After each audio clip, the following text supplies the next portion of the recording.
समस्थियाव फैदों मन्थ्रिनि बिबान मोनखांनायनि उनाव अदेबानि दासिमबो डिपार्टमेन्टनि कुनु बिबान जाथ'वाखै नाथाय गिबि मन्थ्रि मानव गेदेर बिथाङा आंखौ दिनैहाय गावनि मन्थ्रि सभायाव लाफाबाय गतिके टीम हिसाबै जि दायित्वखौनो होगोन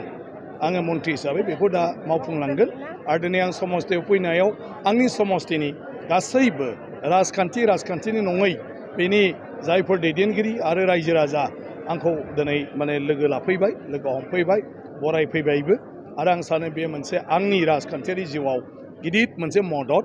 जे बयबो दिनै बेवहाय फैनानै माने आंजों माने लोगो हमफैदों सावरायफैदों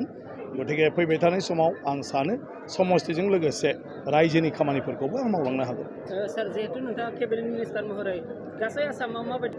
ना आं बबे बिबानखौ मोनो मा डिपार्टमेन्ट जायो गतिके आंनो होनाय डिपार्टमेन्टनि सायाव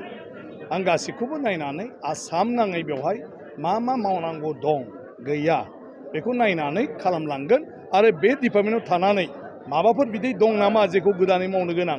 बेबायदि जुदि नोजोराव फैयो अब्ला गिबि मन्थ्रि बिथांजों सावरायनानै आङो बेफोर खामानिखौबो मावलांनो नाजागोन। सरकार बा बिफानारि जेरै सोलिबाय थादों बिदिनो सोलिलांगोन गतिके दा बड'लेण्डआव गोबां डिसि अफिस दं गतिके आगोलनि डिसि अफिस बायदिसिना बेफोरखौ लानानै आं सानो जे माने डिसिनो जनायोब्ला बिथाङा डेफिनेटलि बे खामानिखौबो मावगोन दासिमथ' आं जेबो खबरखौ लाथ'नो हायाखै अदेबानि दा बेफोरो जोंनाव अलरेडि डिसि अफिसफ्रा जागासिनो दंखायो बेनि रेफारेन्स लानानै बुङोब्लानो आं सानो मा डिसिया बेखौ मावगोन बेखौ इन्टेनसनेलि डिसिया हयथ' खालामाखै सोरबा थिकादारा बा मायाबा ओरैनो लिरहोनानै हयथ' आलायनानै दोनदों मानो डिसि अफिसखौ दाबो बाहायनायानो जायाखै।